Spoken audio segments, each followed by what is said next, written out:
ได้แล้วเนี่ยข่อยนี่ละตกการมันหาเก็บผักหวานแง่ไข่มดแดงผ้าเล็กน้อยม่วนหมอลำหมอแค้นไปมันได้ซ่อม10 ปีลำ20 ปีลำจังเห็นเจียมายำมังจัวบัดที่แท้อยู่ในวัดนี่แขนเอเล่มีแต่จัวน้อยผู้เดียวคันแม่นเพิ่นบ่เอาไปศึกมื้อนั้นคนอีสานเฮาไปบวชอยู่หุ่นเพิ่นนั่นไปตลาดสิไปขายแนวอื่นแนวดีๆเอาผักเอามีเอาไข่มดแดงไปขายให้พี่น้องเฮากินไข่แหม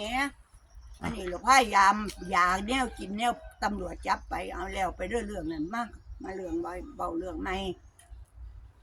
หมู่เจ้าหูจักอยู่บ่ผลประโยชน์ป่าไม้อยู่เฮาให้ไปหน้าดอนพุตาทำเลมันมากมายหลายล้นนี่ล่ะได้แง่ไข่มดแดงย้อนข่อยไปหาหามคนนี่ล่ะคนต้องอาศัยส่วนยะทางดงพงป่าตลอดดอนป่าซารักษาไว้ช่วยกันป่าไม้นั่นสารพัดสัตว์สาเช่นอาหารปูป่าหมดแดงแมงไม้สมุนไพรเอามาต้มเป็นยาแก้ยืงมีทั้งกบทั้งอึ่งเขียดบักแออีโมขี้โกพร้อมพำกระป๋อมนี่แหละสิ่งแวดล้อมวัฒนธรรมเฮาจำเอาคนอีสานลูกหลานเลนหล่อนอยู่ดงดอนมีไม้เล่ไล่จักจันมีแมงง่วงมีแมงมันแมงกินนู่นปนก่อยน้ำลายย่อยใส่กันจื้อไว้เด้อบ้านนี้เด็กน้อยถ้าจัดให้เบิดแล้วก็ล่ำม่วนให้เขาล่ำให้หมู่เจ้าฟังซ่อม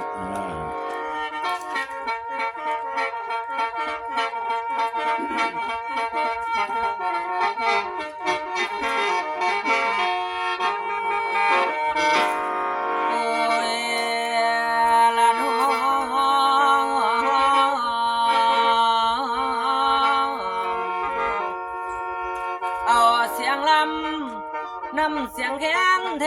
นคำเบาเฮาอีสานเอิ้นดังน้องนี่ล่ะคือมรดกเฮาทั้งของอีสานทั้งพื้นบ้าน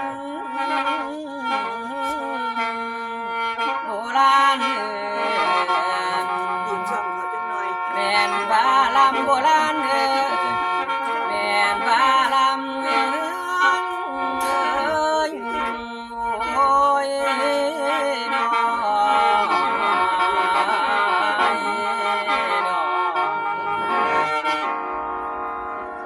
ล้วขอกราบเรียนพี่น้องท้องถิ่นดินอีสานถิ่นกันดานของเฮาปู่ตาและยายเฒ่าขออภัยนำเจ้าขอเตือนตั้งซอยจากความรู้น้อยๆก็เทียมเท่าผู้เป็นสูงจุดมาดมุ่งได้แก่อนุรักษ์กำจัดมลภาวะโรคภัยสิมาไกลมอสมอบให้ศูนย์วิจัยท่านห่วงให้ลูกศิษย์แม่บุญสวงล้ำเป็นก้อนพื้นบ้านล้ำเป็นก้อนขั้นพื้นบ้านมาถึงทานสื่อสารมาถึงทานแดนสื่อสารเดือคนไทย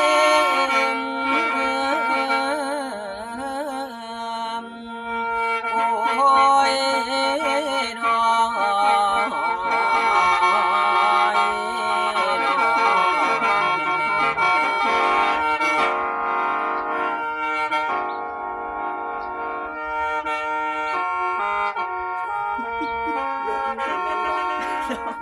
เป็นก่อนพื้นบ้านเนี่ยบอกเพิ่นแน่ว่าซ่อมนะ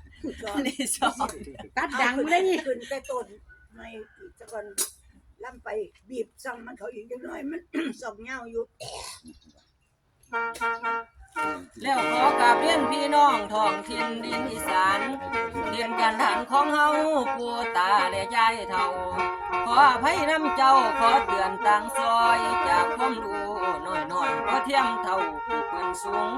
จุดมาดมุ่งได้แก่อนุรักษ์กำจัดมลภาวะโรคภัยสิมาไกลมอสมอบให้ศูนย์สาเหตุสถาบันวิจัยสื่อวิไลลูกกเวท่านมอบให้ผู้ข่าปล่อยไฟได้ส่งเสียงว่าไล่เด้อลูกว่ามันมีไล่เด็ก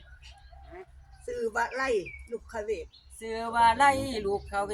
ท เพิ่นมอบให้ผู้ขา เพิ่นมอบให้ผู้กากับผมได้ส่งเสียง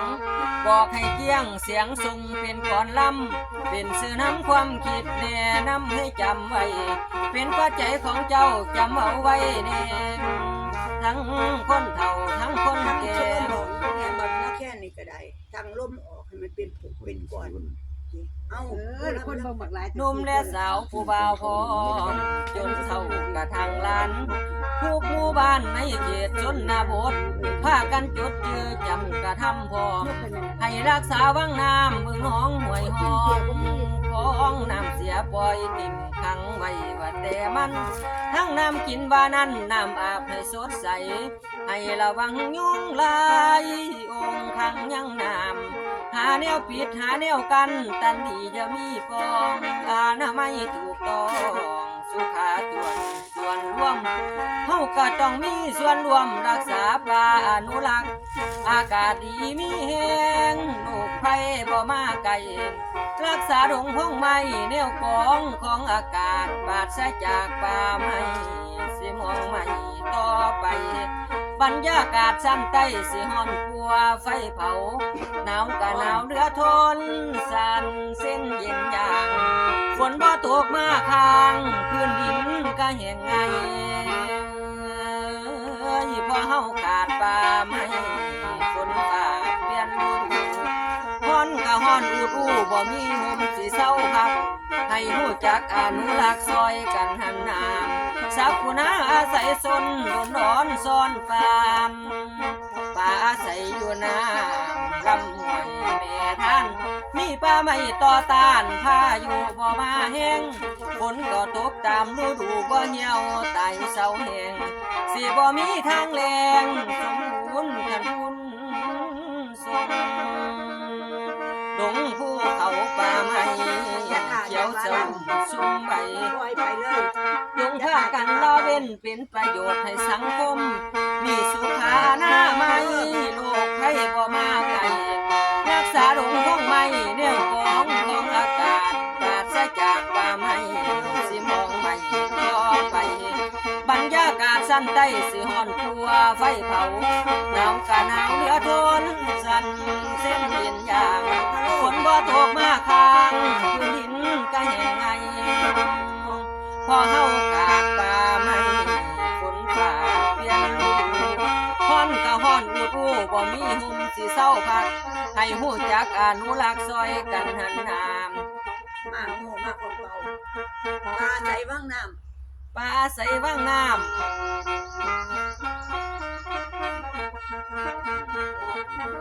ป่าอาศัยป่าไม้ลำห้วยแม่ท่านมีป่าไม้ต่อต้านพายุบ่มาแห้งฝนก็ตกตามฤดูบ่เหี่ยวตายเศร้าแห้งสิบ่มีทางแรงสมบูรณ์บุญทรง ฝน ดงภูเขาป่าไม้เขียวสงชุ่มเย็นจงพากันดาเว้นเป็นประโยชน์ให้สังคม มีสุขาหน้าไม่โรคภัยบ่มาไกลมอบให้ศูนย์วิจัยท่านหัวให้ลูกศิษย์แม่บุญช่วงล้ำเป็นก้อนพื้นบ้านล้ำเป็นก้อนพื้นบ้านมาถึงทางเป็นสื่อสารมาถึงทางเป็นสื่อสารโอ้ยนอ ห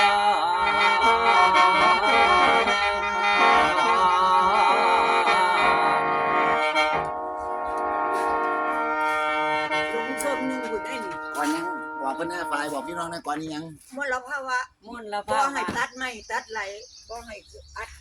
น้องน้ำน้องหยังให้ทำความสะอาด เอาบักหมอแค้นผิดกฎหมายโดยสัญหาพอทานอยู่น่ะ เอาบัดนี้ฟังเสียงแค่นนี่ไปใกล้ที่สุดดีไปได้รอด แต่ว่าคันคือจากหลักนั้นหลังลงไปนั่นคือบ่ได้เลยคันหมอแค่นเฮาหงอยบ่ห่าวหมอลำห่าวไปบ่ได้เด้มันต้องเก็บล่มเป็นก้อนทางออกไปเด้นี่ขึ้นบ้านนี้ก็เอาไปผสมกันกับ